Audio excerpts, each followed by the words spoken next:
রুনা, রুনা তুমি ভালো আছো? যাচ্ছি তোমার বাড়ি, তোমার কাছে শিখবো আমি ভিডিও করাতে।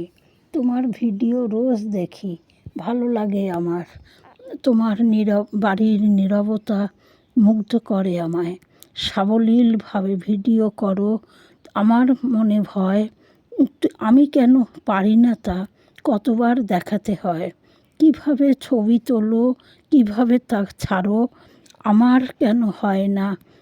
তুমি আপন মনে তা করো। যখন তোমার যেটা মনে আসে সিস্টেমে তুমি করো। তোমার থেকে শেখার আছে, সব অনায়াসে তা ছাড়ো।